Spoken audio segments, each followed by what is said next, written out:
اعوذ باللہ السمیع العلیم من الشیطان اللعین الرجیم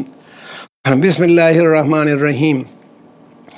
الحمد للہ رب العالمین والصلاة والسلام علی سید الانبیاء والمرسلین سیدنا و مولانا بالقاسم محمد وآلہ الطیبین الطاہرین المعصومین المظلومین اما بعد فقد قال اللہ تبارک و تعالی فی کتابہ المجید والفرقان الحمید وقولہ الحق بسم اللہ الرحمن الرحیم لا اکراہ فی الدین قد تبین الرشد من الغی فمن یکفر بالطاغوت ویؤمن باللہ فقد استمسک بالعروۃ الوثقی لا انفصام لہا واللہ سمیع علیم۔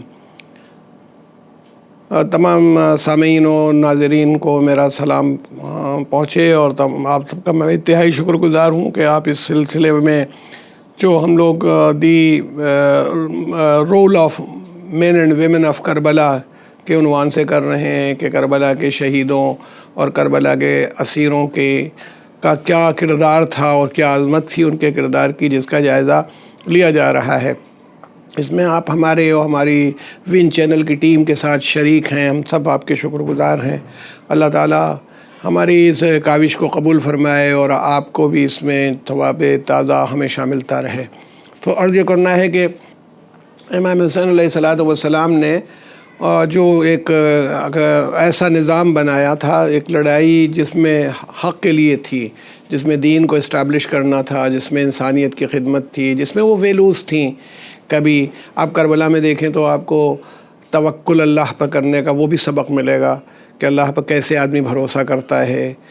کوئی چیز، جتنی چیزیں آدمی کو اویلیبل نہ ہوں تو آدمی پریشانی میں آ جاتا ہے کہ پانی نہیں ہے، کھانا نہیں ہے، چاروں طرف سے آدمی گھر جائے، موت سامنے کھڑی ہو تو آدمی گھبرا جاتا ہے۔ مگر ان کا توکل جو تھا وہ اس منزل پر تھا کہ خود اصحاب امام حسین علیہ السلام، جو امام حسین کے ہیلپرز تھے، ناصر تھے، مددگار تھے کربلا میں، وہ کہتے ہیں کہ ہم نے ایک عجیب بات دیکھی کہ جب امام پر کوئی مصیبت پڑتی تھی تو ان کے چہرے کا رنگ نکھر جاتا تھا،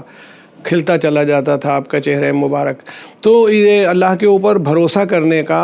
اور توکل کرنے کا جو سبق تھا یہ ہے۔ دنیا مٹ جانے والی ہے، دنیا کے اندر یہ تصور دینا، زبانی کہہ دینا ہمارے لیے اور آپ کے لیے بڑا آسان ہے کہ دنیا کچھ بھی نہیں اور یہ بھی نہیں، مگر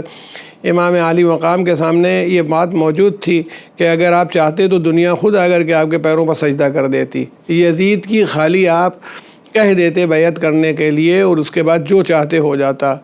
وہ کوئی ایسی چیز نہ تھی جو نہ رکتی، لیکن آپ نے اپنے فائدے کے بجائے دین کے فائدے کو، انسانیت کے فائدے کو، لوگوں کے فائدے کو، غریبوں کی فکر کو سامنے رکھا۔ تو اس لیے امام عالی مقام نے کربلا میں جو تصور دیا وہ ہمیشہ باقی رہنے والے تصور کو برقرار رکھا، اور اس کو سنبھالنے کے لیے اہل حرم جو تھے، جو اسیر ہوئے تھے کربلا میں، جن کو اسی مقصد سے لایا گیا تھا، کیونکہ امام نے کہا تھا، بارہا یہی کہا تھا جب کوئی بات ہوتی تھی تو کہ ان عورتوں کو نہ لے جائیے، اور بڑے خاص لوگوں نے آپ سے کہا تھا، جناب محمد حنفیہ جیسی ذات نے آپ سے کہا، یا مان لیجئے کہ اور لوگ جو آپ کے چاہنے والے تھے، ویل وشرز تھے، وہ کہہ رہے تھے۔ تو جب آپ سے یہ کہا کہ ان کو ساتھ نہ لے جائیے تو آپ نے جواب میں یہی کہا، یہ نہیں کہا کہ کچھ نہیں ہوگا، یہ میں بار بار آپ کو ریپیٹ کر رہا ہوں کہ نہیں کچھ نہیں ہوگا، نہیں کہا اللہ یہی چاہتا ہے کہ یہ اسیر کی جائیں، یہ قید کی جائیں اور در در پھرائی جائیں۔ اللہ یہی اللہ بلا وجہ کوئی معاذ اللہ کوئی بات اللہ کیسے چاہ سکتا ہے؟ اللہ اس لیے چاہتا ہے کہ اسی ذریعے سے حق کو واضح کرے گا، حق کو سامنے لائے گا، لوگوں تک حق پہنچے گا، دین پہنچے گا۔ تو یہ ان خواتین کا وہ کارنامہ تھا جو کبھی نہیں بھلایا جا سکتا۔ آپ یہ نہیں کہہ سکتے کہ حضرت عباس کی جو فضیلت سر آنکھوں پر ہے، آپ کے بازوؤں کا قطع ہو جانا، آپ کا پانی لانا، آپ کا پیاسا نکل آنا، یہ بھی اپنی جگہ پر بہت بڑی بات ہے، لیکن جناب زینب اور ان کی ساتھ خواتین جو تھیں، ان کا ہمت کے ساتھ ڈٹے رہنا بھی کم بات نہیں ہے۔ اور عورتیں عام طور پر نرم دل ہوتی ہیں، عورتیں پریشان ہو جاتی ہیں، مگر ہمیں یہ پریشانی نظر نہیں آتی ہر جگہ پر۔ اور پھر دیکھنا، اور امام حسین علیہ السلام کو شاید جناب زینب سلام اللہ علیہ پر اتنا بھروسہ تھا کہ آپ نے جو وصیت فرمائی جناب زینب کو ان چیزوں کے ساتھ، تو یہ بھی کہا تھا کہ تم جو اپنی نماز شب یا جو تہجد کہلاتی ہے اس کی دعاؤں میں مجھ کو بھولنا نہیں، اپنی بہن سے کہا تھا۔ یعنی ان حالات میں نماز شب کا پڑھنا یہ اچھا، یہ واقعہ بالکل قریب قیاس بھی ہے اور عقل کو قبول بھی کرتی ہے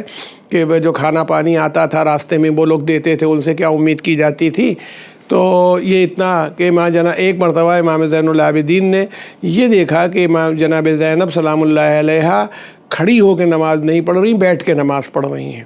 تو آپ نے کہا کہ پھوپھی اماں، پہلے وہ ہمیشہ گفتگو کرنے میں کوئی اعتراض نہیں فرماتے تھے، بلکہ کہتے تھے کہ آپ عالمہ غیر معلمہ ہیں، آپ ایسی عالمہ ہیں جس کو کسی نے تعلیم نہیں دی، کوئی معلم نہیں ہے. اور جب یہ ہم کہتے ہیں تو اس کا مطلب ہے کسی غیر معصوم نے آپ کو تعلیم نہیں دی ہے. آپ کی تعلیم جو ہے وہ معصوموں کے زیر سایہ ہوئی ہے.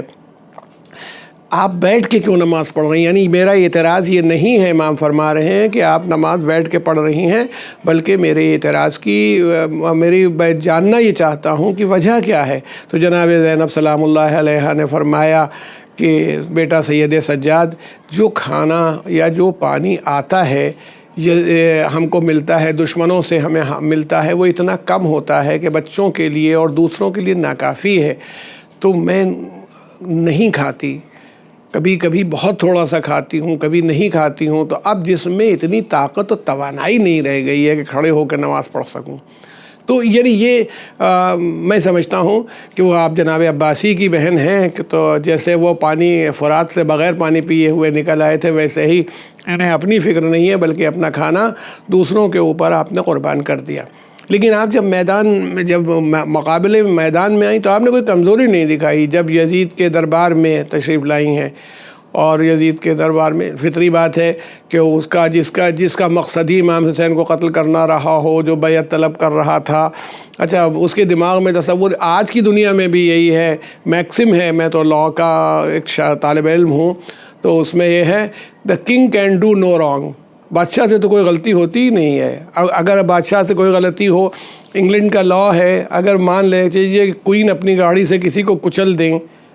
تو وہ کمپنسیشن نہیں لے سکتا. قانون یہ بادشاہ سے تو کوئی غلطی نہیں ہوتی. یعنی وہ بالکل جیسے ہم تصور رکھتے ہیں معصوم نبی کا، معصوم امام کا، وہ بادشاہ کو معصوم سمجھتے ہیں، حکم ہے بادشاہ کا. تو اس کے دماغ میں ترنگ تھی. جو ایسا آدمی اور جو ایسا انسان ہو، ایسا ظالم انسان ہو کہ جو اللہ کے رسول کا معاذ اللہ مذاق اڑائے. جب اس نے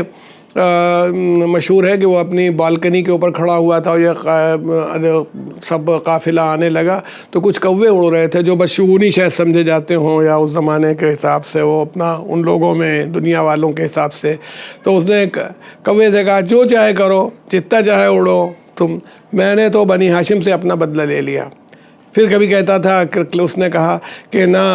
پیغمبر پر کوئی وحی آتی تھی، نہ فرشتہ آتا تھا، یہ حکومت حاصل کرنے کا ایک کھیل تھا. اس طرح کی باتیں وہ کہہ رہا ہے، دربار میں بیٹھا ہوا کہہ رہا ہے. اور تو اس نے کہا کہ دیکھا تمہارے بھائی کے ساتھ کیا کیا. تو جناب زینب نے فرمایا یبنت طلقاء، آزاد کیے ہوئے فتح مکہ کے موقع پر جو لوگ چھوڑ دیے گئے تھے، جو لوگ معاف کر دیے گئے تھے، اس میں اس کا دادا بھی تھا اور اس کے باپ کو بھی چھوڑ دیا تھا، کہ پورے قبیلے کو رسول اللہ صلی اللہ علیہ وسلم نے معاف کر دیا. تو آپ نے فرمایا اے ان آزاد لوگوں کو جن کو ہمارے جد نے معاف کر دیا تھا، جو قابل اس کے تھے کہ قتل کر دیے جاتے اپنے گناہ اپنے جرم کی سزا میں، ان کو معاف کر دیا تھا. تو کہہ رہا ہے کہ ہمارا ذکر مٹا دے گا، ہمارا ذکر ہمیشہ باقی رہے گا. تو یعنی آپ نے ایک ساورن سے جو کوئی غلطی نہیں کرتا ہے، جہاں ذرا سی بات کے اوپر زبان کٹ جاتی ہے، ٹھیک ہے. وہ آپ کے خدمت میں برسبیل تذکرہ کہہ دوں کہ جب امام حسین علیہ السلام کا سر لے کے ایک آدمی آیا تو ابن زیاد کے سامنے اس نے اشعار پڑھ دیے تھے، شعر پڑھ دیے تھے. اتنا پریشر تھا اس کے اوپر امام حسین کی عظمت اور اس کا، کہ کہنے لگا کہ میرے پالان کو آپ زر و جواہر سے بھر دیجئے، کیونکہ میں نے ایسے انسان کو قتل کیا ہے کہ جو نجابت میں اور شرافت میں اس منزل کے اوپر تھا کہ جس کے باپ نے دونوں قبلوں کی طرف نماز پڑھی ہے، اور جس کے لیے یہ نازل ہو، اس نے پورا قصیدہ ہی امام حسین کا پڑھ دیا کہ میں اس آدمی کا سر آپ کے سامنے پیش کر رہا ہوں، لے کے آیا ہوں، آپ میرے زر و جواہر سے بھر دیجئے میرے پالان کو، میرا جو ہے. اس نے کہا کہ تو اچھا تم ایسا سمجھتے ہو؟ تو ابن زیاد کہنے لگا تو پھر میں تو کچھ نہیں دوں گا، حکم دیا اس کو بھی قتل کر دو۔ یعنی جو اس کا اپنا آدمی تھا جو سر حسین کو لے کے آ رہا تھا، اس کو اس نے خود قتل کروا دیا۔ تو کہنا یہ کہ جن لوگوں کا مزاج جو ان کے سامنے جناب زینب کا بولنا، اور ارشاد فرمایا تو ہمارا ذکر کبھی نہیں مٹا سکے گا، کل تو جو جتنی باتیں تو کر رہا ہے، کل قیامت کے دن تو کھڑا ہوگا، اللہ کے سامنے تیرا حساب ہوگا۔ یعنی یہ سمجھیے کہ آپ نے بھرے دربار میں ساری دنیا کے سامنے، ان لوگوں کے سامنے اس بات کی وضاحت کر دی کہ دیکھو کیا چیز ہے توحید، کیا چیز ہوتی ہے، رسالت کے اوپر یقین کیا ہوتا ہے، آخرت کا تصور کیا ہوتا ہے۔ کیونکہ دیکھیے ہم لوگوں کا عجیب مزاج ہے، میں اپنے ہی کو کہوں، جب تھوڑی بہت بھی پریشانی آتی ہے تو طبیعت الجھنے لگتی ہے۔ کبھی آدمی کہتا ہے کہ کیا ہم ہی تھے جو اس کے لیے مصیبت آئی، کیا ہمارے ہی لیے یہ ہوا، کیا ہم ہی کو بیمار پڑنا تھا، کیا ہم ہی کو گرنا تھا، ہم ہی کو چوٹ لگنا تھی، یہ سب انسان کہتا ہے۔ لیکن اتنی مصیبت کے بعد انہوں نے کیا کہا کہ ہم نے تو سب اللہ کی طرف سے اچھا ہی اچھا دیکھا، کیونکہ وہ اپنے پیروں سے چل کر کے اپنی قتل گاہ تک گئے اور شہید ہوئے اپنی قربان گاہ میں، اللہ کی بارگاہ میں انہوں نے قربانی پیش کی ان کا، اور تو ہمارا ذکر کبھی نہیں مٹا سکتا، یہ آپ نے وہاں پر ارشاد فرمایا۔ تو میں یہ عرض کروں کہ یہ ایک بہت بڑی بات ہے جو آپ نے وہاں پر کر دی، جو کہ اپنی عظمت کو، اہل بیت کی عظمت کو، رسالت کو، توحید کو، سب کو بھرے دربار میں واضح کیا کہ لوگ پھر وہ ریئیکٹ کرنے لگے یزید کے اوپر۔ جو ریئیکشن شروع ہوا یزید کے اوپر وہ اسی بنیاد پر شروع ہوا۔ ابن زیاد کہتا تھا یزید ذمہ دار ہے، یزید کہتا تھا ابن زیاد ذمہ دار ہے۔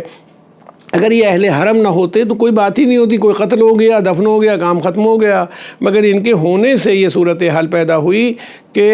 ہم سب دیکھتے ہیں اور ہم سب یہ سمجھتے ہیں کہ انہوں نے حق کی اس طرح کی وضاحت کر دی اور پھر وہ امام کی فتح کے ڈنکے کو بجا دیا۔ یعنی یہ رول ہے۔ اچھا اکیلی وہی نہیں، جناب زینب نہیں، جناب ام کلثوم کا بولنا، یا کبھی کبھی یہ ہوتا ہے کہ ہمارے ساتھ جو ہمارے بازو کھڑے ہوئے ہیں ان کی طاقت پر ہم گفتگو کر رہے ہوتے ہیں۔ وہ لیڈر تھیں اس معاملے میں خواتین کی طرف سے، اور اسپوکس پرسن تھیں، انہوں نے جو بات کہی وہ ایسی ہی تھی کہ جس نے پورے دربار کو ہلا کے رکھ دیا، کہ لوگ حیران ہو گئے کہ کیا ایسے بھی ہوتے ہیں، کیا ایسے بھی بولنے والے ہوتے ہیں، ایسی گفتگو کرنے والے بھی ہوتے ہیں۔ اور اس سیریا کو انہوں نے اس شام کو اس طرح فتح کر دیا یزید کا کہ آج بھی سیریا کے اندر آپ کے اتفاق سے بعد میں آپ کی قبر مبارک و قبر مطہر وہیں پر بنی، وہاں پر کس طرح سے لوگ جاتے ہیں اور کتنی محبت سے پیش آتے ہیں۔ اور یزید کی تو قبر کا بھی پتہ نہیں، اور یزید کے خاندان والوں کی قبروں کا بھی اگر پتہ ہو بھی تو کسی قابل نہیں کہ کوئی آدمی جائے۔ یہ سب ان کا کارنامہ ہے جو انہوں نے پیش کیا۔ میں یہ آپ سے آخر کلام میں یا اس وقت میں یہ کہنا چاہتا ہوں کہ انہوں نے کیا کیا۔ جب یہ پورا تزلزل پیدا ہو گیا یزید کی حکومت میں، ہنگامہ ہونے لگا، تو اس نے خود امام زین العابدین کو بلا کے کہا کہ